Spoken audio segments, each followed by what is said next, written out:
Bueno, muy buenas noches. Aquí ya se nos van conectando. Quiero darles a todos la bienvenida, a las personas que se están conectando desde la Mesa de los Santos, desde Neiva, desde Florida Blanca, desde Málaga. Muchas gracias por participar en este webinar. Y hoy pues tenemos un tema que para nosotros es muy importante y relevante en la medida en que hemos venido hablando mucho de cáncer de mama, que es tal vez uno de los temas de mayor trabajo en la Fundación Senosama. Y también en eso, cuando hablamos de cáncer de mama, pues hablamos de metástasis y hablamos de los sitios de metástasis y pulmón es uno de esos. Así que mientras que se van conectando, yo quiero darle la bienvenida a doctora Alicia Van der Lat. Doctora Hola, Alicia, muy buenas noches. buenas noches. Muchas gracias por el espacio. Bueno, quiero contarles que la doctora Alicia está en este momento en San José de Costa Rica.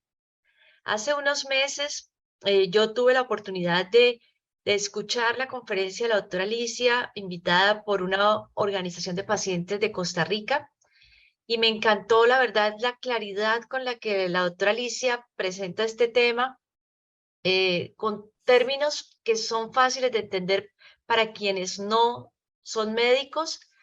Y bueno, de inmediato busqué el contacto de la doctora Alicia, hicimos este relacionamiento y le dije, doctora Alicia, mire que en Colombia, en Santander, existe la Fundación Senosama que apoya a personas con diagnóstico de cáncer de mama, útero y ovario.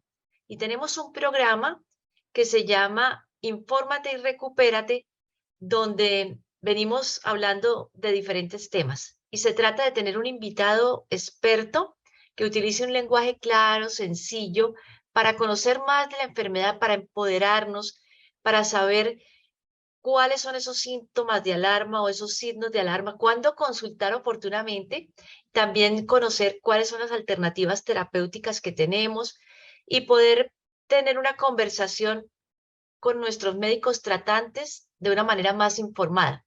Entonces, pues para nosotros es de verdad que un privilegio tenerla esta noche, doctora Alicia. Se van conectando pacientes de la fundación. Contarles que la doctora Alicia es médico especialista del Centro de Investigación y Manejo del Cáncer, es especialista en oncología molecular. Em, Sus pacientes, en lo que nos enviaron, principalmente son pacientes con cáncer de piel, de mama y de pulmón. Es profesora de la Universidad de Costa Rica. Y bueno, doctora Alicia, eso es lo que dice la hoja de vida, pero a mí me gustaría que nos contara un poquito más de quién es Alicia Van der Lat. Bueno, muchísimas gracias. Primero, de verdad que muy agradecida por invitarme a este espacio y es un gusto para mí siempre compartir sobre todo este tema que, como bien lo dice el título, ¿verdad? Tiene muchos retos para los médicos y para los pacientes en general, para los sistemas de salud, ¿verdad? Bueno, yo soy médico oncóloga en Costa Rica, en San José. Y trabajo en la parte pública en el Hospital México, que es uno de los principales hospitales centrales, y en la parte privada y en investigación en el Centro de Investigación y Manejo del Cáncer. Y sí, digamos, hoy en día para los oncólogos ver todas las enfermedades es muy complejo, entonces sobre todo me dedico a cáncer de pulmón, cáncer de piel y melanoma y a cáncer de mama, eso es a lo que más me dedico, ¿verdad? Y bueno, creo que la información y la educación es un pilar fundamental en el caminar de los pacientes y es parte de nuestra responsabilidad hacerlo adecuadamente. Entonces, pues me encantan estos espacios y estoy a la orden. Bueno, no, nosotros de verdad que encantados y saludando a las personas que se nos van uniendo, agradecer a Pfizer como una de las empresas que ha apoyado este tipo de iniciativas, estos programas, Infórmate y Recupérate. Y bueno, doctora Alicia, vamos a estar charlando más o menos unos 45 minutos, dejamos 15 minutos para resolver las preguntas, las inquietudes. A todas Ujú. las personas que están allí detrás de cámara, detrás del computador o de su celular, nos pueden ir dejando las preguntas en el chat y al final yo se las voy transmitiendo a la doctora Alicia. Doctora Alicia, bienvenida nuevamente y ya el micrófono es suyo. Ok, perfecto. Muchísimas gracias. Y bueno, vamos a empezar entonces. Como conversábamos, este tema realmente genera una serie de retos y una serie de expectativas cada día mejores para los pacientes y vamos a intentar abordar esta enfermedad desde la sospecha, los factores de riesgo y finalmente cómo diagnosticarla y abordarla, ¿verdad? Cómo tratarla. Y algo muy importante es que, bueno, ustedes saben que hoy en día hay un día para, para todo, ¿verdad? Pero también hay un día para luchar o para recordar que es importante luchar contra esta enfermedad que es el cáncer de pulmón. Todos sabemos que existen otros tumores que son muy frecuentes, ¿verdad? Y que de alguna manera hemos escuchado mucha publicidad y que afortunadamente se han hecho grandes esfuerzos para apoyar, por ejemplo, a mujeres con cáncer de mama, hombres con cáncer de próstata, ¿verdad? Porque son tumores muy prevalentes. Y eso está muy bien. Pero existe esta enfermedad que es cáncer de pulmón, que es sumamente agresiva y donde también tenemos que sacar un espacio para aprender y saber cómo luchar contra esta enfermedad, ¿verdad? Entonces, vean que cuando una enfermedad es mortal o tiene alta probabilidad de ser mortal, pues es un problema que nos atañe a todos y que desde la población general hasta los sistemas de salud definitivamente deben preocuparse por mejorar la atención de los pacientes. En Estados Unidos ronda la primera causa de muerte por cáncer.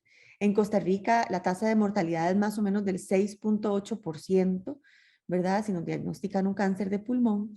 Y vean que en Colombia, en su país, estuve revisando y más o menos de cada 100.000 habitantes, 9.9 pueden padecer de esta enfermedad, con una mortalidad de 9.4 por cada 100.000 habitantes. Entonces, esto es grave, ¿verdad? Porque es una enfermedad muy letal. Eso quiere decir que casi uno de uno va a fallecer por cáncer de pulmón. Y esa es la lucha, ¿verdad? El diagnóstico de tener un cáncer de pulmón, independientemente en cuál etapa esté, realmente pone al paciente en una condición vulnerable y en la cual hay que tratar de desarrollar estrategias lo más adecuadas posible para intentar luchar contra ese riesgo de muerte por cáncer de pulmón. En Colombia se describe que el cáncer de pulmón es la segunda causa de muerte por cáncer. Y algo muy importante es que, al igual que en el resto del mundo, hay un aumento de casos, tanto de pacientes jóvenes, que hace unos años esta era una enfermedad nada más de pacientes añosos y adultos mayores, y hoy en día nuestras consultas están cada día más llenas de pacientes jóvenes, así como de mujeres, ¿verdad? Que antes, pues el clásico paciente era el adulto mayor, fumador, y hoy en día tenemos nuestras consultas pues de todo, pacientes jóvenes y también mujeres. Entonces vamos a empezar conversando un poco de qué es esta enfermedad y siempre me gusta tratar de ubicarnos en anatómicamente, ¿verdad? Entonces recordar aquí en este modelo, ¿verdad? Que tenemos los pulmones que están encerrados o refugiados dentro de la caja torácica. Y la caja torácica es una estructura que contiene cartílago y hueso, ¿verdad? Toda la zona de las costillas, el esternón, la columna por detrás, etcétera. Los pulmones, que es la parte rosadita, yo siempre explico que son como espumas o esponjas, ¿verdad? Sumamente frágiles, en donde lo que sucede ahí es que el oxígeno que entra por la vía aérea intenta pasar esas membranitas o esa esponjita que es el pulmón para finalmente llegar a la sangre del paciente. Entonces ahí se da un intercambio de gases, el oxígeno que uno inhala y entra y el CO2 que exhalamos sale, ¿verdad? Entonces esa membrana tan fina es sumamente delicada y debe estar pues lo más limpia posible. La vía por la cual llega el aire a nuestros pulmones es la vía aérea, que básicamente empieza desde que inhalamos y el aire va bajando a través de la tráquea y luego la tráquea se divide en dos grandes vías que son los bronquios y esta se subdivide en otras pequeñas ramitas. Y además, cerca, como en todos los órganos nuestros, existen ganglios linfáticos, que son estas bolitas verdes que están aquí, y este sitio aquí entre los dos pulmones se llama el mediastino. Entonces, en el mediastino, que es como la zona detrás del esternón, hay ganglios donde al cáncer de pulmón le encanta irse. Así como la mama se va a la axila, el pulmón le encanta irse al mediastino, ¿verdad?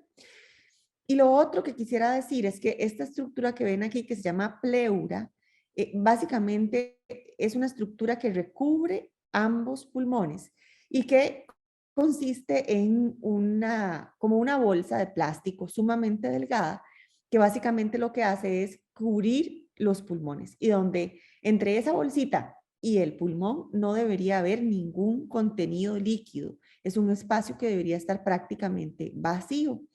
Y lo menciono porque, como probablemente ustedes han escuchado, se pueden hacer derrames pleurales, que es básicamente que llora líquido, digamos, tumoral o inflamatorio y se acumula entre el pulmón y la pleura y eso puede generar algunos síntomas como vamos a ver. Entonces, la localización de estos tumores hacen que el paciente pueda tener compromiso de la vía aérea con muchos síntomas muy incómodos como la tos o la falta de aire. Puede tener dolor por compromiso de las costillas y la pared costal o el esternón o la parte de atrás de la columna. Puede tener enfermedad ganglionar aquí en la parte mediastinal y puede tener compromiso del mismo tejido pulmonar, ¿verdad? Que genera generalmente pues problemas respiratorios. Entonces, ¿cuáles son los factores de riesgo para desarrollar esta enfermedad? Y aquí, sin duda, el que siempre vamos a señalar y se nos va a venir a la mente de primero es el tabaco. Esto sigue siendo así, ¿verdad? Vean que el 80-90% de los pacientes con un cáncer de pulmón se da en pacientes, o se da sobre todo en pacientes que han fumado. Los pacientes que han fumado tienen un riesgo de 10 a 20 veces mayor que el paciente que no ha fumado, ¿verdad? Entonces, es algo muy relevante. Y aquellos que han vivido con fumadores durante mucho tiempo se consideran fumadores pasivos y también tienen ese riesgo de desarrollar este tumor. Algo muy importante es que siempre dejar de fumar va a disminuir el riesgo de que esto suceda.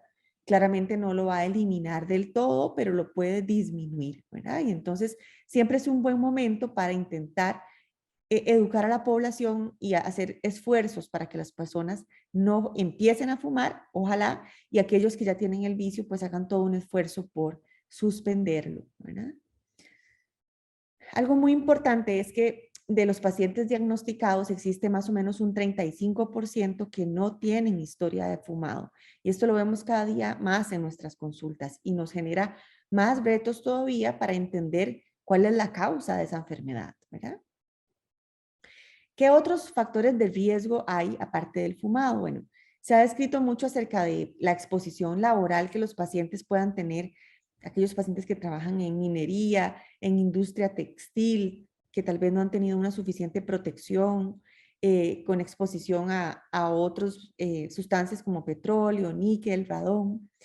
Y esto va a ser difícil de medir, ¿verdad? Esto siempre pues se describe, pero es algo muy difícil de medir. Y a veces los pacientes nos dicen, yo trabajé en una fábrica durante tanto tiempo, no usaba protección, pero es muy difícil garantizarle al paciente pues que esa fue la causa, ¿verdad? Lo que podemos decir es que hay que hacer un esfuerzo para que la industria proteja a sus empleados independientemente de la ocupación, ¿verdad? En cáncer siempre entre más mayor estemos, entre más años tengamos, tenemos más riesgo de padecer cualquier cáncer y así funciona también con el cáncer de pulmón. Tradicionalmente ha sido más frecuente en hombres, pero como les decía, esto está cambiando y cada día más tenemos mujeres con cáncer de pulmón. La asociación genética realmente no es tan fuerte como otras enfermedades. Realmente se describen pocas genes, digamos, o pocas asociaciones genéticas o de cánceres de pulmón familiares y ahorita no hay, digamos, un estándar, digamos, de hacer una u otra prueba genética a un paciente que tiene cáncer de pulmón, como por ejemplo si lo hay en algunos pacientes con cáncer de mama u ovario. Entonces, realmente no es algo que ahorita tenga mucho valor clínico estudiar la parte genética de estos pacientes. Y las enfermedades pulmonares como la enfermedad pulmonar obstructiva crónica, como el enfisema, la bronquitis crónica o la fibrosis pulmonar, que son enfermedades que inflaman crónicamente el pulmón, podrían predisponer también a cáncer de pulmón. Esta es muy importante, la radioterapia o la radiación, pacientes que han tenido otros tumores, por ejemplo, personas que en la adolescencia o en la infancia han tenido, por ejemplo, linfomas que se han expuesto a radioterapia, conforme pasan los años, 10, 15 años después, el riesgo de tener cáncer de pulmón aumenta también. Entonces, es muy importante que es difícil prevenir, de verdad, todos estos factores de riesgo porque algunos pues se nos salen de las manos.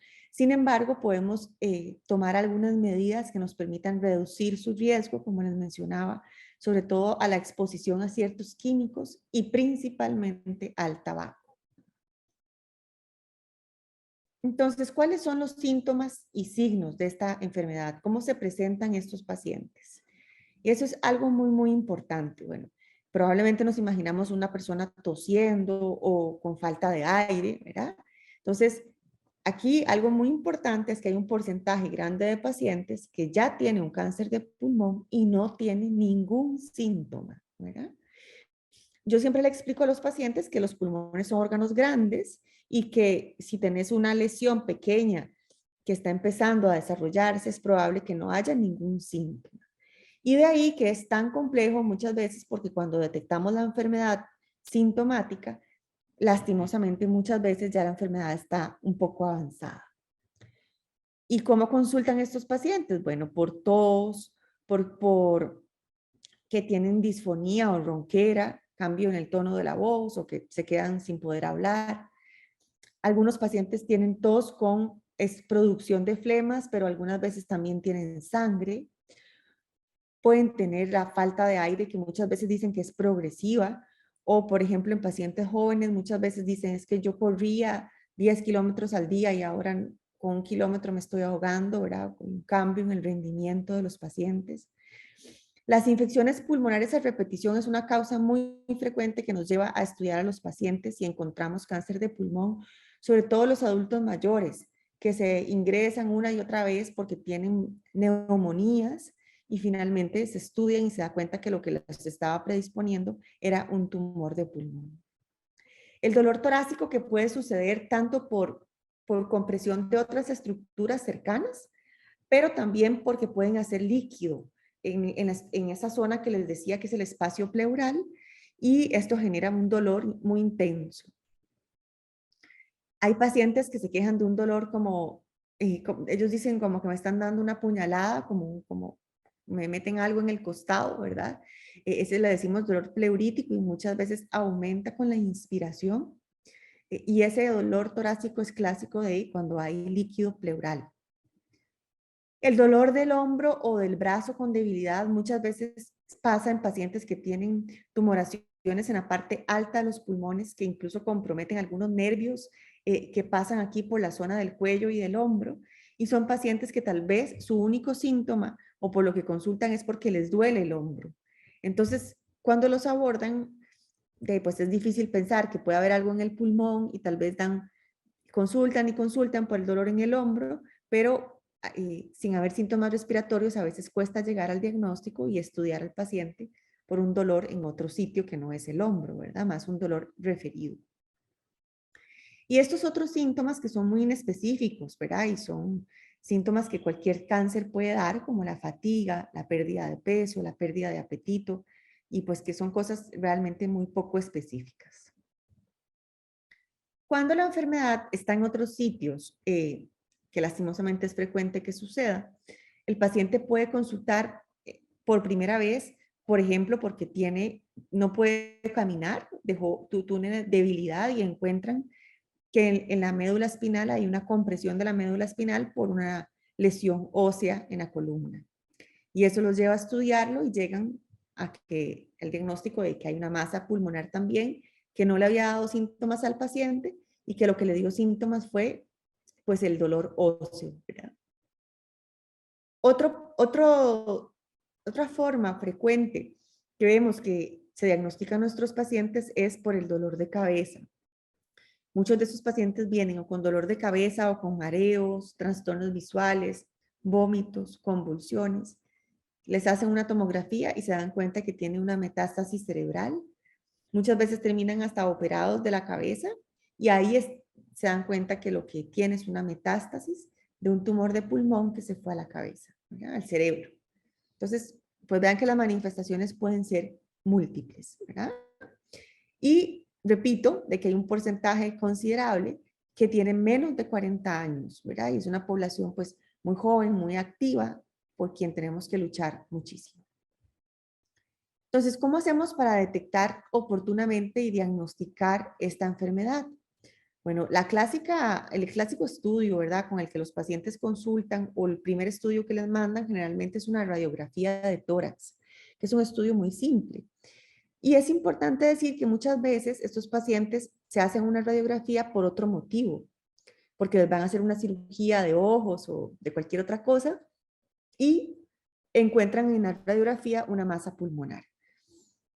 Realmente eso es un hallazgo incidental. Ahora, cuando el paciente consulta por tos, por dolor, por falta de aire, también es frecuente que el médico del primer nivel de atención sea el primer estudio que él envíe, una radiografía de tórax, donde se pueden ver algunas opacidades. Esta zona blanca que se ve aquí no es una zona normal. El pulmón debe verse como, digamos que negrito o grisito, como se ven estas partes de aquí, en las radiografías de tórax. Este es otro ejemplo de una radiografía de tórax donde toda esta zona blanca está comprometida por masa pulmonar, pero también líquido pleural. Este paciente probablemente tiene mucha tos y mucho dolor costal del lado izquierdo, ¿verdad? Y bueno, cuando tenemos hallazgo de una lesión pulmonar sospechosa, probablemente cuando seamos referidos a un nivel de atención superior donde haya un tomógrafo, nos van a enviar una tomografía, ¿verdad? Un TAC de tórax o de cuerpo idealmente, donde básicamente es un estudio donde nos hacen imágenes con cortes muy finos para tratar de llegar a una mejor visualización de las estructuras. Y eso es lo que ven los radiólogos, ¿verdad? Es un corte del paciente transversal donde se pueden ver estas zonas de aquí oscuras, son los pulmones, y vean cómo hay algunas zonas aquí más blancas, que son las zonas anormales donde hay tumor, ¿verdad? Y aquí en el centro, recuerdan que habíamos hablado, esta estructura que vemos aquí es el esternón, en la parte de atrás hay algunas zonas que impresionan con tumor, los famosos ganglios que yo les decía, en la zona del mediastino. Aquí también cerca está el corazón, ¿verdad? Entonces, el corazón y los grandes vasos que pasan por ahí, como la aorta y la cava, se pueden ver comprometidos si hay tumor en esa zona del cuerpo. Y probablemente el TAC va a incluir, sobre todo cuando hay sospecha de cáncer, debería incluir otros órganos, dentro de ellos el cerebro, porque el cerebro es un órgano que al cáncer de pulmón le encanta irse, ¿verdad? Entonces es muy importante, pues una vez que hay diagnóstico de cáncer o que hay mucha sospecha, tener un panorama claro de todo el cuerpo del paciente. ¿Y cómo llegamos a ese diagnóstico una vez que hay, pues, la sospecha? Bueno, tenemos que tomar una biopsia, como todo en cáncer. La forma de llegarle al pulmón sin tener que ir a una cirugía, que bueno, pues sería el mejor de los escenarios, es a través de una biopsia por aguja. La biopsia por aguja se puede realizar de dos formas. La puede realizar un radiólogo, que él puede utilizar tanto las imágenes de TAC, como en este caso, o puede utilizar las imágenes de un ultrasonido en algunas ocasiones. Y a través de la pared torácica hacer una biopsia de la lesión. Y esto va a suceder sobre todo cuando las lesiones están más periféricas y a través de la pared torácica él puede llegar a tomar una biopsia, ¿verdad? Entonces, pues, mete la agujita, toma una pequeña biopsia y eso se manda a analizar. Otra forma, y sobre todo cuando la enfermedad es más central, más mediastinal, o la lesión está más central, otra forma de llegar es por broncoscopía, y este procedimiento lo realiza el neumólogo. Básicamente él entra a través de la vía aérea superior por la nariz y va viendo toda la parte interna de los bronquios y cuando localiza la lesión, toma una pequeña biopsia con una pinza que tiene el broncoscopio aquí en la parte final, ¿verdad? Esto se hace con un poco de sedación temporal. Bueno, esto es más o menos lo que el neumólogo ve y va y toma una biopsia. Y lo otro que es importante es la famosa pleura. Entonces vean que esta paciente tiene sus pulmones y este pulmón de aquí está completamente estripado o comprimido por este líquido amarillo, que es líquido pleural, que se produjo por un tumor y que genera dolor, pero que también nos puede dar información diagnóstica. Algunas veces tomar una biopsia es complicado, o por ejemplo, es un paciente muy débil o un paciente adulto mayor que tiene otros riesgos, etcétera, etcétera, y tomar una pequeña biopsia con una agujita de este líquido que está aquí, no solo puede llevarnos a un diagnóstico, sino que también podemos lograr drenar ese líquido para aliviar al paciente. Entonces también se llama toracentesis, puede ser diagnóstica o paliativa, o sea, para aliviar el dolor que el líquido en esa zona produce. Y algo muy importante es que independientemente de cómo tomemos la biopsia, estos son muestras sumamente pequeñas, ¿verdad? Son microscópicas. Y eso va debe ir a un laboratorio especializado y tenemos que garantizar que esos pacientes, pues, las muestras sean correctamente enviadas, procesadas y a un laboratorio de alto nivel donde puedan hacer el diagnóstico. Ese pequeño material es vital, ¿verdad? Para que lleguemos a un diagnóstico adecuado. Y aquí se involucra un especialista más, que es el patólogo, ¿verdad? Que es el que hace el diagnóstico y el que ve ese tejido que se manda en el microscopio y nos pone el nombre del tumor, ¿verdad? Y un poco eso es lo que ellos ven. Es difícil para los que no somos patólogos tratar de entender estas imágenes, pero básicamente ellos están capacitados para diferenciar las células pulmonares benignas de las malignas y tratar de definir el tipo de cáncer de pulmón que ese paciente tenga. Y el otro gran tema que en cáncer de pulmón no podemos ignorar es la biopsia líquida. ¿Y en qué consiste esto? Bueno, hay una serie de análisis que se pueden hacer a la sangre del paciente, donde se logra extraer el ADN del tumor que anda dando vueltas en la sangre del paciente y que nos puede permitir llegar al diagnóstico, sobre todo de ciertos biomarcadores, que como vamos a ver son apellidos que puede tener el tumor y que permiten guiar los tratamientos de los pacientes. Entonces, es muy frecuente que en cáncer de pulmón, sobre todo avanzado, el oncólogo quiera hacer estos análisis y un instrumento es la biopsia líquida porque es solo tomar una muestra de sangre al paciente. Y esa palabra que les mencionaba, los biomarcadores, entonces son sustancias en sangre o en tejido que predicen respuesta, ¿verdad? Yo le digo a los pacientes, es como el apellido que tiene su tumor. Y además puede definir el pronóstico que el paciente puede tener. Entonces nos ayuda a conocer mejor la enfermedad y su pronóstico y a predecir qué respuesta pueda tener a un tratamiento y por lo tanto a seleccionar la mejor opción de tratamiento para esos pacientes. Entonces es sumamente valioso tratar de encontrar biomarcadores en tejido o en sangre en cáncer de pulmón hoy en día, ¿verdad? Ok, ¿y cuáles tipos de cáncer de pulmón pueden haber? Esta información nos las va a dar el patólogo, ¿verdad? Una vez que tenemos la biopsia reportada.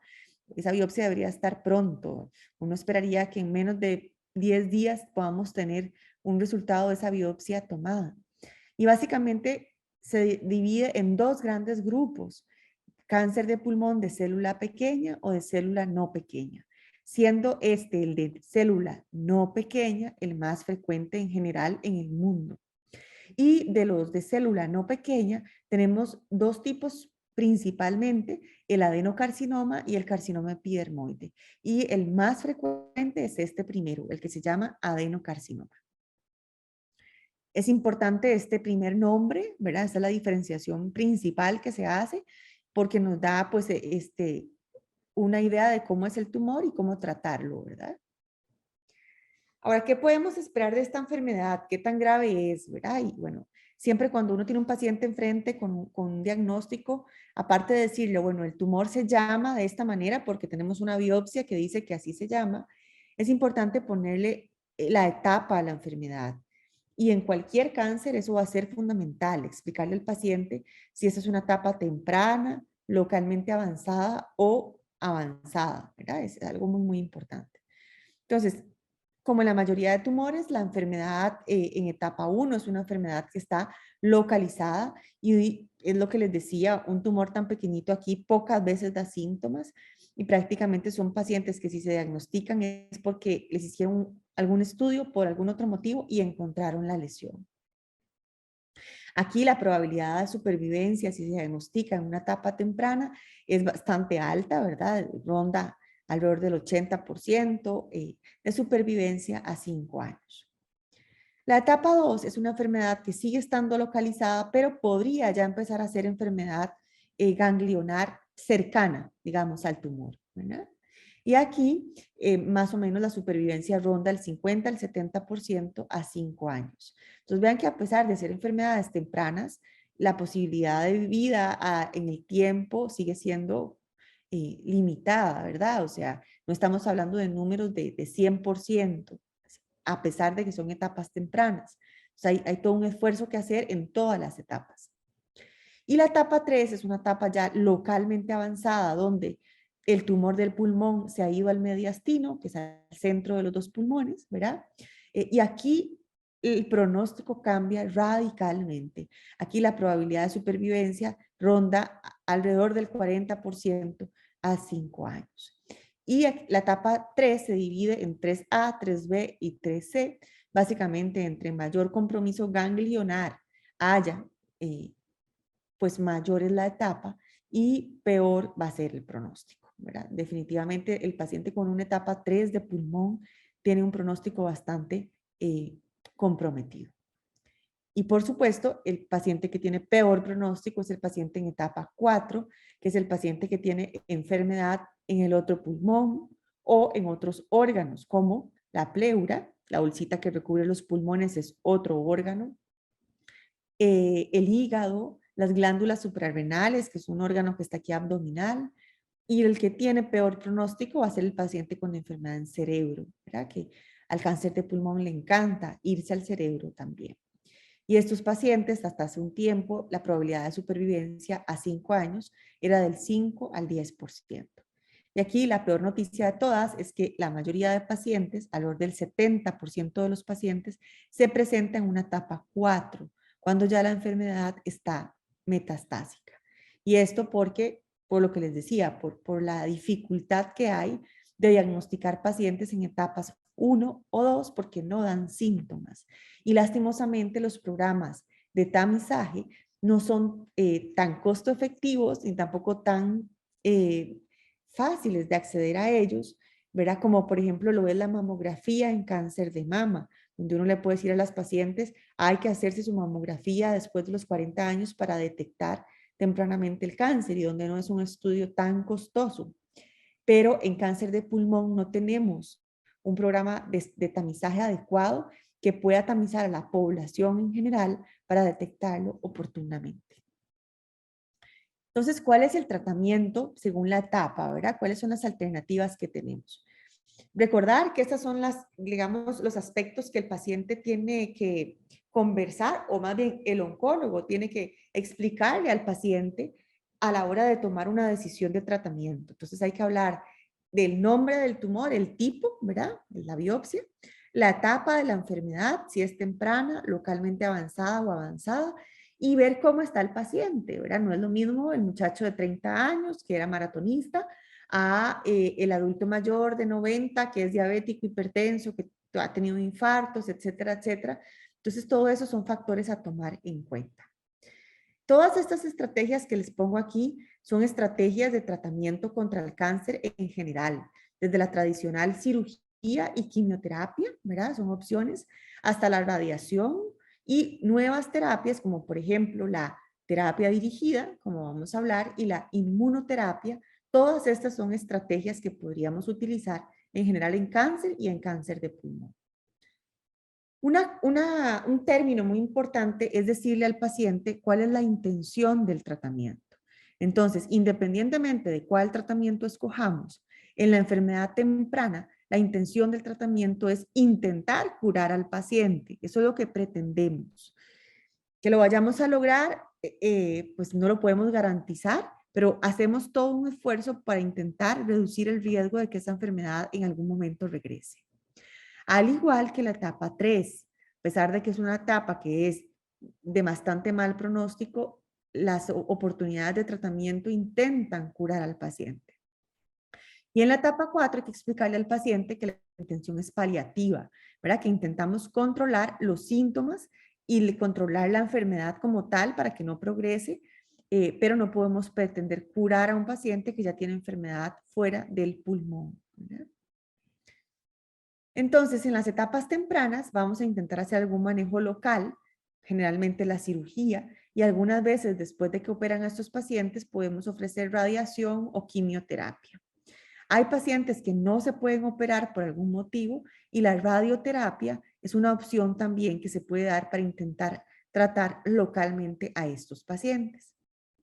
La etapa 3, que recuerdan que es la etapa donde hay enfermedad en pulmón y en mediastino, en los ganglios del centro de los dos pulmones, algunas veces, pocas, se logra operar y luego pueden recibir también quimioterapia y radioterapia. Y la mayoría de las veces, sobre todo en las etapas más avanzadas, estos pacientes deben recibir quimio y radioterapia concomitante en el mismo periodo de tiempo. Y hoy en día es un estándar y es la mejor opción de tratamiento para los pacientes de luego de recibir quimio, radiación, recibir inmunoterapia para tratar de consolidar la respuesta y esto ha demostrado mejorar significativamente la supervivencia de estos pacientes y el control de la enfermedad. Ahora, en las etapas más tempranas, cada día hay más investigación y nuevas aprobaciones con terapias preoperatorias. Hoy en día se está estudiando mucho opciones de tratamiento antes de la cirugía, ¿verdad? Inclusive opciones de tratamiento con inmunoterapia antes de la cirugía y luego de la cirugía para intentar mejorar los resultados a largo plazo con estos pacientes. Siempre yo recomiendo que el paciente busque estudios clínicos. Sé que en Colombia se hace investigación muy seria también al respecto y esto es una oportunidad para los pacientes, sin duda, de obtener tratamientos muy novedosos y que pueden mejorar su pronóstico. En la enfermedad avanzada es muy importante aclarar que el tratamiento paliativo pretende tratar de controlar los síntomas del paciente, ofrecerle calidad de vida y más tiempo de vida, ¿verdad? Entonces, eso significa enfermedad o tratamiento paliativo y no significa que no hay nada que hacer, ¿verdad? Más bien hay muchísimo que hacer, como vamos a ver. En esta etapa tenemos diferentes estrategias como las que ya mencionamos, ¿verdad? Y es muy importante que el médico paliativista también nos apoye para manejar toda la parte del dolor y de síntomas. Entonces vamos a ir conversando poco a poco acerca de estas estrategias de tratamiento. La quimioterapia tradicional, que sigue siendo un arma, ¿verdad? Y por más que hayan nuevos medicamentos, la quimio sigue siendo una estrategia que en algún momento puede beneficiar al paciente. Y como ustedes saben, pues es un tratamiento que la mayoría de las veces es intravenoso, algunas veces es oral. Y pues habrán pacientes que lo toleran mejor, como este de aquí, y otros no tan bien, ¿verdad?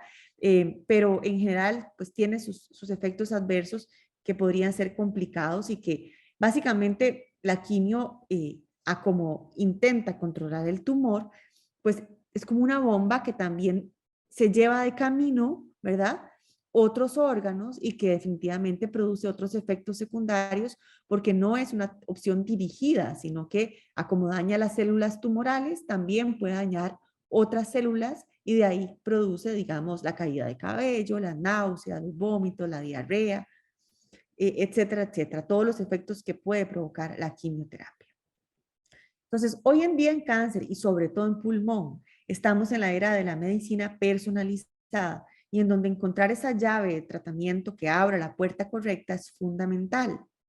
Les decía que el gran ejemplo es el cáncer de pulmón, donde no podemos meter en una canasta a los pacientes con ese diagnóstico como si fueran iguales. Cada paciente es distinto y cada paciente tendrá opciones de tratamiento distintas. Y por eso hablamos de terapia dirigida, dirigida contra un blanco de tratamiento, contra una alteración específica que ese tumor puede tener. Y a esto le vamos a llamar mutaciones, genes alterados. El paciente va a empezar a escuchar que hay que hacerle un análisis especial al tumor o especial en sangre, ¿verdad? Para intentar encontrar ese apellido, esa alteración a la cual queremos dirigir nuestro tratamiento. Y existen diferentes alteraciones moleculares con nombres distintos, como estos que vemos aquí. Algunos de los más frecuentes es el EGFR, ¿verdad? Que es el que con más vemos. Y pues otros que también podría mencionar es este que está aquí, que es ALK, que cada día lo vemos más frecuente, ROS1, bueno, entre otros. Es muy importante si un paciente tiene un cáncer de pulmón avanzado que intente obtener esta información. Mi tumor tiene algún apellido para poder recibir una terapia dirigida. Debo, digamos, ¿cómo hago para acceder a este análisis? Y vean cómo estas son unas curvas de cómo la mortalidad ha ido bajando en los diferentes países cuando se ha empezado a utilizar más la aprobación de las drogas dirigidas, ¿verdad? Entonces vean que, por ejemplo, este ejemplo en China, donde hay mucho EGFR mutado, vean cómo en este año, cuando se aprueban las drogas dirigidas, después, en este puntito, la mortalidad por cáncer de pulmón claramente empieza a disminuir, ¿verdad? Y pues se reproduce en otros países, ¿verdad? Como vemos en las otras curvas. Entonces es muy importante tratar de buscar poder dar terapia dirigida. Aquí les presento al famoso EGFR, que es uno de los apellidos. El paciente probablemente va a escuchar que el doctor le dice su tumor tiene una mutación en el gen EGFR o es EGFR positivo y eso nos da una predicción de respuesta a tratamiento. Este es un biomarcador que es muy frecuente en la población oriental. En América ronda alrededor del 20-30%, se va un poco más para arriba. En Perú hay una cantidad importante de pacientes EGFR mutados, pero en general por ahí andamos entre el 20 y 30% de adenocarcinomas de pulmón EGFR mutados. Y hay otras alteraciones moleculares raras que van a ir saliendo poco a poco y que en la era de la medicina molecular, como es hoy en día, pues es muy importante que los profesionales aprendamos a cómo interpretar cada una de estas informaciones, ¿verdad? Que nos van a ir dando poco a poco estos resultados. ¿Como cuál? Como que, por ejemplo, sabemos que un tumor que al principio tenía una alteración en ese gen que les decía, el EGFR, le podemos dar una pastilla, ¿verdad? Para tratar esa enfermedad. Y fuimos viendo que esos pacientes, pues, duraban con la enfermedad controlada más tiempo que con la quimio, pero que en algún momento progresaban. Y se vio que podían desarrollar o adquirir una nueva mutación, como esta que está aquí en amarillo. Y se logró desarrollar una droga, que es el osimertinib, que lucha o destruye tumores que tienen esa alteración. Entonces, vean cómo los tumores también son muy astutos y dinámicos y logran hacer resistencia a las drogas, ¿verdad? Un ejemplo, esta es una ilustración, no es una paciente, pero sí la historia sí es de una paciente nuestra de 40 años que no fumaba, con una enfermedad de adenocarcinoma avanzado, con enfermedad en cerebro y pulmonar, a quien se le hizo un análisis en tumor para buscar una terapia dirigida y encontramos esta fusión de ALK que ronda del 1 al 4% de los pacientes, ¿verdad? Es muy poco frecuente. Pero esto le da la oportunidad a esta paciente de recibir una droga que se llama alectinib, que es ahorita, digamos, como nuestra mejor opción de tratamiento, que predice o logra una penetrancia en el cerebro muy alta versus otras drogas más antiguas y protege de alguna manera a la paciente de enfermedad en cerebro. El cáncer de pulmón ALK positivo le encanta la enfermedad en cerebro y esto deteriora muchísimo a los pacientes. La quimioterapia no llega al cerebro, tiene muy poca, digamos, penetrancia. Y por eso es tan importante tratar de encontrar drogas que sí logren llegar al sistema nervioso central como esta droga, ¿verdad? Y esta es una curva parecida a las que les enseñé ahora, de cómo a través del tiempo los pacientes que utilizan tratamientos dirigidos han tenido una mejor supervivencia que los pacientes que no han recibido tratamiento dirigido. Y esta diapositiva es bastante compleja, pero nada más lo pongo porque esto es lo que los oncólogos hoy en día tenemos que ir a buscar, y vean que por cada una de estas alteraciones moleculares que el paciente puede tener, se nos despliega aquí otra página donde veremos un montón de opciones de tratamiento para ese paciente. Entonces, cada día tratar cáncer de pulmón es más complejo porque existen muchas opciones de tratamientos y alteraciones. Otras alteraciones moleculares que son importantes es esta que está aquí, que se llama ROS1, que también es poco frecuente, y que existe esta droga que se llama crizotinib, que puede tratar esta enfermedad. Esta otra mutación en BRAF es mucho más frecuente en melanoma, probablemente la conocen de melanoma, pero estas dos drogas también tienen aprobación para tratar el cáncer de pulmón BRAF mutado. Y estas otras son, digamos, dianas de tratamiento que están ahorita en desarrollo y que pronto tendremos fármacos dirigidos contra esas drogas. ¿Qué cosa es importante de esta famosa terapia blanco o terapia dirigida? Bueno, que la mayoría de las veces es una pastilla, es algo oral, no tiene que estar desplazándose el paciente. Que los efectos adversos son distintos a los de la quimioterapia, en general son eventos adversos mejor tolerados y pues no tan graves, ¿verdad? La eficacia sin duda es superior. El paciente que tiene una alteración molecular y que se le da este tratamiento tiene una mejor supervivencia y un mejor control de la enfermedad. Logran llegar al sistema nervioso central, que es el cerebro, un órgano de mucho riesgo, y amerita un biomarcador. O sea, no le podemos dar terapia dirigida a todo el mundo. Tenemos que buscar que ese tumor tenga esa alteración, ese biomarcador, para darle una u otra terapia. Y la otra gran estrategia actual es la inmunoterapia, que también tiene un papel muy importante en cáncer de pulmón. Y aquí hay otro biomarcador que de una vez lo voy mencionando, que es el famoso PDL1, que también va a ser importante. Entonces aquí, este es un dibujo de las células tumorales en azul, y un tema que se habla muchísimo hoy en día es el microambiente tumoral. ¿Qué quiere decir? Que la célula tumoral no está sola, ¿verdad? Ella convive con otras células del sistema inmunológico, como los famosos linfocitos, y logra hacer como una red social ahí en la cual él convive y permite que los linfocitos que normalmente deberían atacarlo, lo permitan subsistir en la persona, en el paciente. Entonces, vean que los tumores son muy astutos, logran interactuar con el sistema inmune del paciente para que le permitan crecer y desarrollarse en el paciente. Y sobre todo estas células del sistema inmune adaptativo se ha visto que pueden ser blanco de estimulación a través de fármacos. Al estimular el sistema inmune se logra una alta especificidad y se logra que esas defensas, que le llamamos linfocitos T y B, intenten hacer una respuesta específica y recordar, creando memoria, ¿verdad? Recordar cómo es el tumor e intentar destruirlo cada vez que quiera crecer, ¿verdad? Entonces son ventajas que tiene el sistema inmunológico nuestro. Y una de las principales es esa capacidad de hacer memoria, ¿verdad? De que la célula linfocitaria o de las defensas inmunológicas recuerde cómo es el tumor y que a lo largo de la vida de ese paciente pues lo defienda una vez que se ha estimulado con inmunoterapia.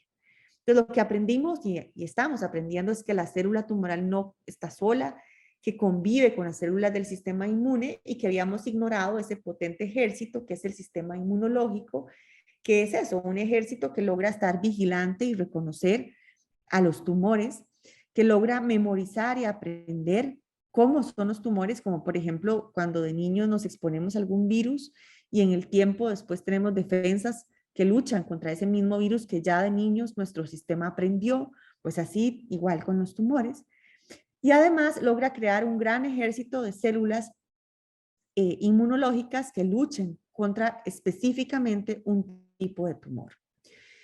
Esa célula estrella, que es la célula T, que es la que dirige el sistema de las defensas, está coordinada por una serie de digamos, receptores como estos que vemos aquí que modulan cómo actúa la célula. Y normalmente hay algunos frenos, ¿verdad? Como estos dos que están aquí, que lo que hacen es frenar la respuesta inmunológica. Esto para mantener como un equilibrio en el cuerpo del paciente. Entonces, se crearon drogas que inhiben esos puntos de control y lo que hacen entonces es, si yo inhibo algo que normalmente inhibe o frena, finalmente lo que voy a hacer es activar. ¿Activar qué? La respuesta inmunológica.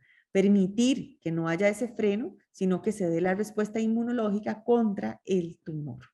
Y eso de una manera muy sencilla es lo que sucede cuando estimulamos el sistema inmunológico con inmunoterapia. Sabemos que hay algunos tumores que se benefician mucho más, dentro de ellos cáncer de pulmón, vejiga, melanoma, etcétera, etcétera. Y son pacientes que tienen exposición a algún agente que produjo ese tumor, sobre todo aquellos pacientes que han sido muy expuestos al sol en cáncer de piel y los pacientes tabaquistas en cáncer de pulmón. Y sabemos que esa carga de mutaciones que estos tumores tienen, pues predice una mejor respuesta a la inmunoterapia. Y entonces, ¿qué sucede? Pues cuando ponemos ese medicamento de la inmunoterapia a los pacientes, intentamos pues fortalecer el sistema de las defensas del paciente para que éste luche contra el tumor y no solamente, o sea, que empiece por reconocerlo, porque como les decía al principio, los tumores logran ocultarse muy bien y logran convivir con las células de las defensas. En el momento que uno estimula con inmunoterapia esas células, logra que el paciente que las células de las defensas o linfocitos reconozcan al tumor y logre pues matar, ¿verdad?, a esas células cancerígenas. Es muy importante de que algunos cánceres, como les decía ahora, provocan algunos tipos de proteínas que duermen a las células del sistema inmune para así ellas lograr evitar su muerte, ¿verdad? Y prevalecer en el cuerpo del paciente. Entonces, la inmunoterapia pues intenta bloquear esas sustancias que duermen al sistema inmunológico y pues permitir que sean reconocidos los tumores como células anormales y que sean destruidos. ¿Qué puntos son importantes de la inmunoterapia? Bueno, esta es intravenosa, la mayoría de inmunoterapias se están desarrollando inmunoterapias subcutáneas hoy en día, pero de momento son intravenosas. Los efectos adversos son distintos a la terapia dirigida y distintos a la quimioterapia. Básicamente el paciente va a tener efectos inflamatorios, ¿verdad? Como por ejemplo cuando nos ponen una vacuna y después podemos tener fiebre o enrojecimiento en el sitio donde nos pusieron la vacuna. La inmunoterapia produce inflamación de cualquier órgano.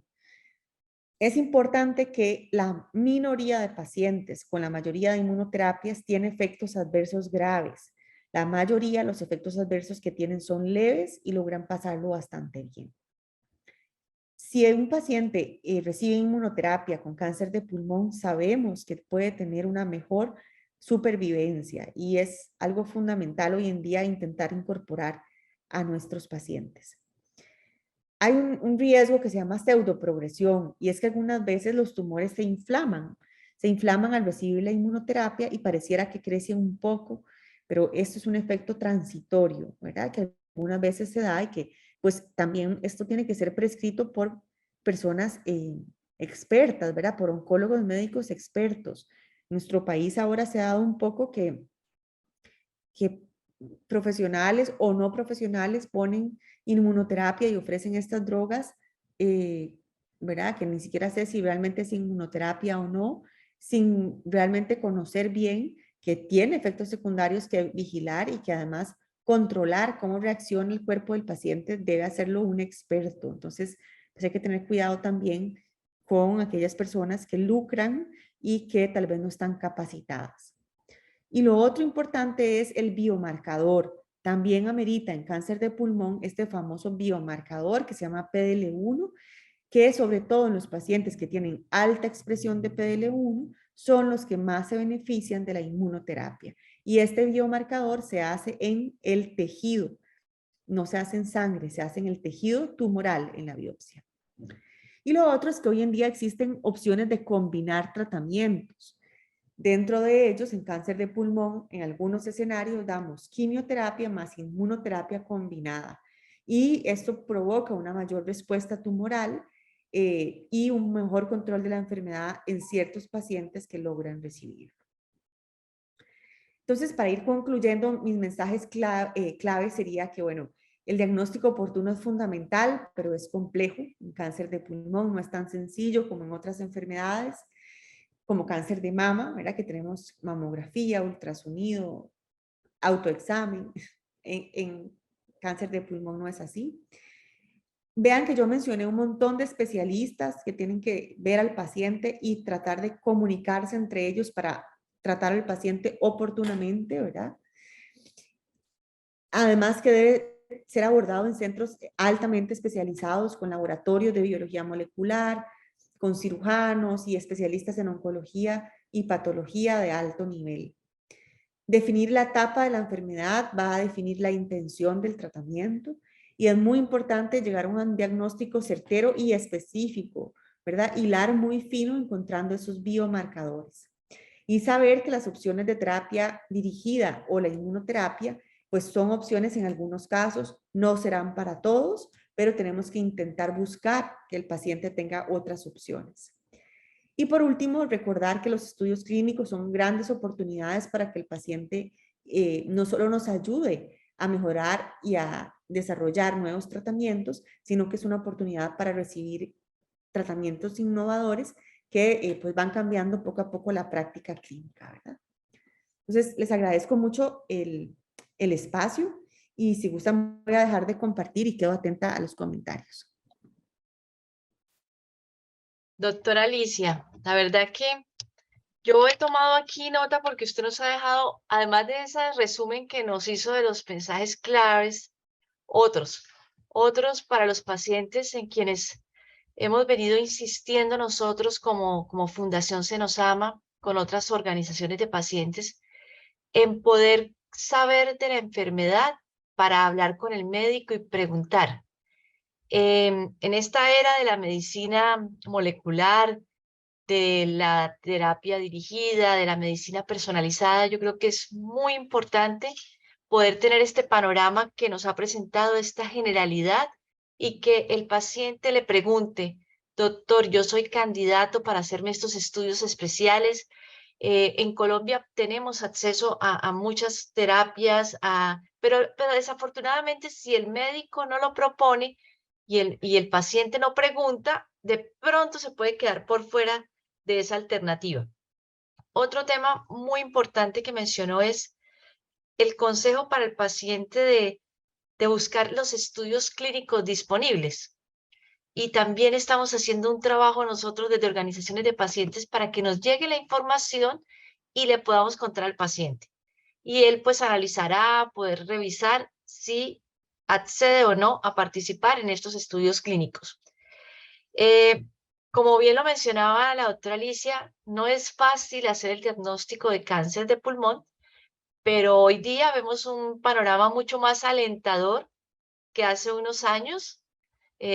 Antes yo creo que cuando yo estudié medicina y nos decían cáncer de pulmón, el porcentaje de sobrevida era muy bajito, pero 30 años después las alternativas terapéuticas y las opciones son muchas. Entonces, a mí me gustaría, doctora Alicia, que nos hablara un poco sobre cuando uno tiene una sintomatología, se hace una placa de tórax, encuentra una lesión sospechosa y empieza a hacer esta investigación del diagnóstico, ¿cómo hacer la diferencia entre un cáncer de pulmón primario versus se trate de un cáncer metastásico? Y quiero que hablemos un poquito del cáncer de mama metastásico a pulmón, porque sé que muchas de las personas que están conectadas tienen como diagnóstico primario cáncer de mama. Claro, claro, muchas gracias. Definitivamente el pulmón es un órgano donde pueden o surgir tumores o ser un lugar que alberga metástasis de otros sitios, ¿verdad? A la mayoría de tumores les encanta ir al pulmón. Por ejemplo, cáncer de colon, cáncer de mama, cáncer de riñón, son tumores que les encanta ir al pulmón. Y específicamente el cáncer de mama es sumamente frecuente también. Aquí la respuesta va a ser que la biopsia va a ser definitivamente lo que nos va a sacar de dudas. Pocas veces uno no va a querer rebiopsiar a una paciente, por ejemplo, que tuvo un cáncer de mama en el pasado y que ahora se presente con enfermedad pulmonar. La mayoría de veces uno va a querer tomar una biopsia para comprobar que venga de la mama. En algunos casos no se hace, por ejemplo, si era una etapa grande, un tumor muy grande de mama con muchos ganglios en axila y que se trató recientemente y de repente aparece con enfermedad pulmonar, es muy probable que vamos a asumir que es de la mama, ¿verdad? A menos que el comportamiento pues, nos indique algo distinto, como que sea una masa en un paciente fumador, etcétera, etcétera, y queramos pues distinguir que no sea otro tumor distinto al de la mama, ¿verdad? Pero la respuesta es siempre la biopsia y a nosotros pues a veces los patólogos se cansan de los oncólogos porque siempre estamos buscando rebiopsia, rebiopsia y ni modo, tenemos que conocer cómo son los tumores y son muy astutos y muy distintos y por lo tanto siempre vamos a querer estudiarlos. Y a esa biopsia nuevamente le hacemos inmunohistoquímica para Sí, caracterizarlo. O sea, no lo tratamos como, como el primario, sino que volvemos a caracterizarlo. en cáncer de mama lo ideal es volver a hacer la inmunohistoquímica y conocer si tiene receptores de estrógeno, progesterona y ER2. La mayoría de veces estos pacientes conservan como eran al principio, pero existe un porcentaje pequeño que cambia. Entonces, la rebiopsia incluye el ver cómo está eso. Y además, en cáncer de mama, también ya empiezan a haber oportunidades de tratamiento con inmunoterapia y terapias dirigidas. Entonces, por ahí se empiezan a escuchar otros biomarcadores en mama como PDL1 y BRCA, ¿verdad? Entonces, son PI3K es otro biomarcador que en mama ya empezamos a conversar. Entonces, sí, nuevamente, Ujú. mama hay que estudiarla también así de específica. Entonces, cuando un paciente tiene un cáncer de pulmón primario, dice tengo cáncer de pulmón.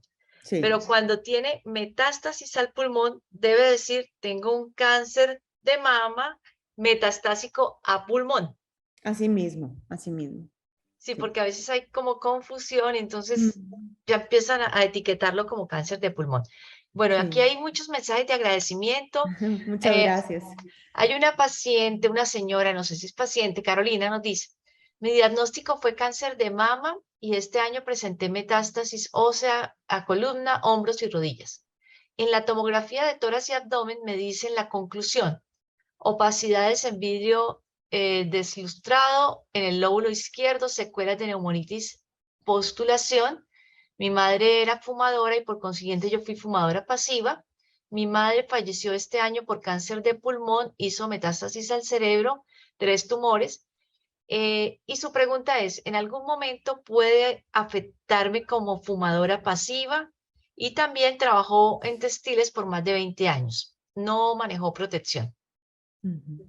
Sí, bueno, gracias por la pregunta. Definitivamente el haberse expuesto a textiles, pues podría predisponer algunas enfermedades, dentro de ellas cáncer de pulmón, pero es muy inespecífico. Realmente creo que no hay forma de que alguien le pueda garantizar si desarrolla algún tumor en algún momento, ¿verdad? Si fue por eso o no. Es algo sumamente inespecífico. Ahora, el haber sido fumadora pasiva, sí, o ser fumadora pasiva, sí, sí está demostrado que tiene más riesgo de desarrollar un cáncer primario de pulmón, ¿verdad? Eh, y por lo tanto, pues es muy importante que ella evite fumar y seguirse exponiendo y pues seguir el control adecuado. Probablemente al ser ya paciente con antecedente de cáncer de mama, le van a estar haciendo estudios, ¿verdad? Como tomografías y ahí van a darle seguimiento. Esos cambios que ella menciona de vidrio deslustrado son muy frecuentes en las pacientes de mama que han sido irradiadas, porque la radiación hace cambios ahí como de inflamación en el pulmón y hace esa neumonitis que ahí se describe. Entonces, pues de momento, según lo que dice ese TAC, no pareciera que sea enfermedad metastásica, pero sin duda es una paciente que, aparte de su cáncer de mama, que hay que vigilar que no se vaya al pulmón, pues el haber sido fumadora pasiva también le da riesgo, ¿verdad? Sí, yo creo, doctora Alicia, que insistimos mucho en uno como paciente cuando el médico le ha dado de alta el tratamiento de un cáncer, siempre estar pendiente de los signos de alarma, de escuchar al cuerpo, sobre todo de esos sitios donde uno sabe que son como predilectos para las metástasis. Ujú. Entonces, en eso insistimos mucho porque generalmente uno le achaca siempre lo que siente a que fue que me golpeé, es que hice un esfuerzo grande, entonces cuando tiene dolor, le saca excusas y se lo Ujú. atribuye a otra causa, demorando a veces el diagnóstico, ¿no? Entonces, siempre nuestra recomendación de estar, de no perder los chequeos, de hablar con el oncólogo, de hacer el seguimiento. Claro. Eh, Ligia nos pregunta que si en Costa Rica, ¿qué tan frecuente es el diagnóstico de cáncer de pulmón de origen ocupacional? Sí, es poco frecuente que lo hagamos, por lo mismo, es muy difícil relacionar, ¿verdad? Que un paciente trabajó en una u otra cosa. Igual aquí no tenemos tanta exposición al asbesto, que predispone sobre todo a un tipo de tumor pulmonar que se llama mesotelioma. En Costa Rica no tenemos tanta esa exposición. Entonces, en Costa Rica es poco frecuente, la verdad. Sí. Yo estoy aquí tratando de leer todos los mensajes. eh, que muchas gracias, doctora Alicia, muy bien explicado, quedó súper entendido, en una exposición magistral. Bueno, aquí Alcide nos pregunta, ¿hay evidencia del papel de gases irritantes como, claro, anestésicos y otros en la presencia de este tipo de cáncer? No, realmente, digamos, en pacientes, en el uso usual, disculpen la redundancia, de este tipo de sustancias, digamos, son bastante seguras. No, no hay, pues, evidencia de que a dosis terapéuticas, eh, ¿verdad? En las que se utilizan usualmente para una anestesia de una cirugía, tenga algún riesgo mayor, ¿verdad? Entonces, no, realmente no es algo eh, que esté claramente demostrado. Ujú. Ujú. Aquí hay una pregunta muy interesante y yo creo que eso genera mucha confusión. Ya lo había yo mencionado un poco y es, bueno, dice Rocío, yo tengo diagnóstico de cáncer de mama triple negativo. Me realizaron mastectomía y ahora por TAC me diagnosticaron metástasis de pulmón. ¿Hay algún tratamiento dirigido benéfico para mí? Entonces creo que ahí es decir, ¿a quién estamos tratando? ¿Al tumor procedente de la mama o estamos tratando a un tumor Sí, de pulmón? Ujú. claro, definitivamente es importante que ella tenga claridad con su oncólogo si lo que están viendo en TAC es el mismo cáncer de mama que regresó, ¿verdad? Parece que lo tienen claro por cómo ella nos lo expresa. Ujú. Siendo así, el cáncer de mama triple negativo metastásico tiene diferentes opciones de tratamiento y dentro de ellos la quimioterapia sigue siendo un pilar fundamental en triple negativo, ¿verdad? Hay diferentes opciones de quimio que las seguimos utilizando y que siguen siendo opciones. En cáncer de mama triple negativo, hoy en día tenemos nuevas oportunidades de tratamiento con inmunoterapia. En mi país no es tan fácil acceder a ellas de momento en cáncer de mama, pero sí hay evidencia de que estos pacientes pueden beneficiarse. Y además hay que ir a buscar en triple negativo otros biomarcadores, como por ejemplo saber si este no es un tumor hereditario, ¿verdad? Y que no tenga la alteración o la mutación en los genes BRCA1 y 2, que no solamente nos daría información acerca del componente hereditario, sino acerca de algunos nuevos tratamientos dirigidos contra esa alteración. Entonces, pues la respuesta es sí hay nuevas opciones y sí es importante que consulte. Ujú. Doctora Alicia, nosotros en otras charlas hemos tratado de aclarar también el tema de la diferencia entre lo que es hereditario Ujú. y de todo lo que son alteraciones de los genes que se pueden producir por miles de causas y que estos biomarcadores pues tratan de ver realmente cuál fue esa mutación, ¿no? No Ujú. estaba desde cuando yo nací, aparece después y bueno, yo creo que ese cuadrito que nos mostró que dijo aquí se amplía con muchas opciones, Ujú. dice uno, bueno, de verdad que hay un trabajo muy grande para ustedes los oncólogos de poder recomendar al paciente lo más apropiado pero gracias a estos biomarcadores, gracias a esos análisis, gracias a esos paneles, hoy no estamos tirando a todo Ujú, como antes, sino va muy dirigido, vamos al blanco, con menos complicaciones para el paciente, con mayor probabilidad de sobrevida, y pues esa es una excelente alternativa para el tratamiento de los pacientes que hemos tenido o que tienen cáncer. ujú. Doctora Alicia, yo no quiero abusar más de su tiempo. Aquí hay muchos agradecimientos. Nos encanta que se hubieran podido conectar. A la doctora Alicia, que está desde Costa Rica, que nos dedicó este tiempo. Muchísimas, muchísimas gracias, doctora Alicia. Como siempre, un placer escucharla. Y también ese mensaje que nos deja de siempre consultar una fuente capacitada, como son los oncólogos.